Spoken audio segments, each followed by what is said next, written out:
Start speaking the word of God. விசுவாசத்தோட இந்த கிருபையின் வசனத்தை பேசுங்க. நீங்க பாருங்க, பல நேரத்துல நம்ம முடியாததை பேசுவோம், நமக்கு விரோதமா எழும்புகிற ஜனங்களை குறித்து பேசுவோம், எதிர்மறையான காரியங்களை குறித்து பேசுவோம், வியாதியை குறித்து பேசுவோம்.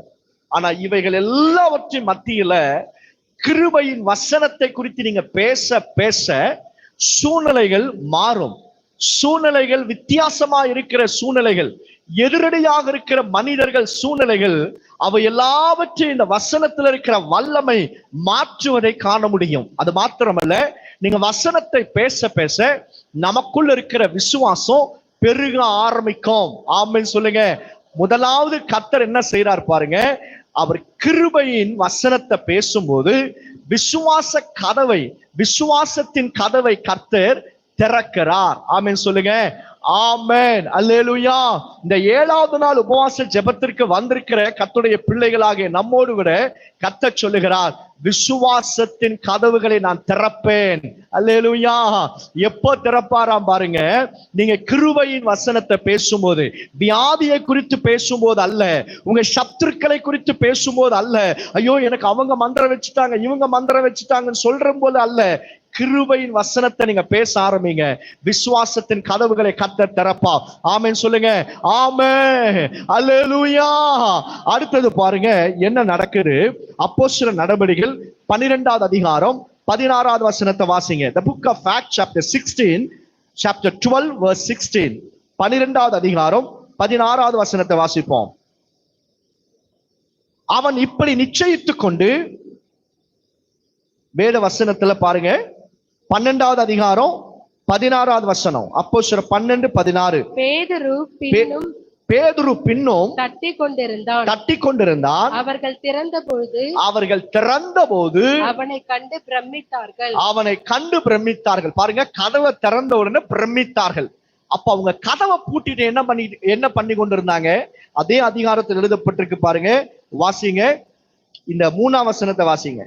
அது யூதருக்கு பிரியமாய் இருக்கிறது என்று அவன் கண்டு பேதுருவையும் பிடிக்க தொடர்ந்தான். அப்பொழுது புளிப்பில்லாத அப்ப பண்டிகை நாட்களாய் இருந்தது.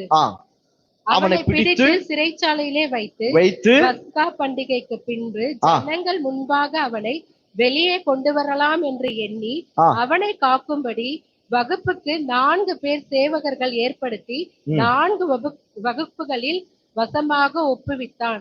அப்படியே பேதுரு சிறைச்சாலையிலே காக்கப்பட்டு இருக்கையில் சபையார் அவனுக்காக தேவனை நோக்கி ஊக்கத்தோடே ஜெபம் பண்ணினார்.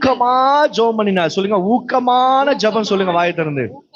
ஊக்கமான ஜெபம் என்ன அப்படின்னா, கன்சிஸ்டன்ட் பிரேயர்.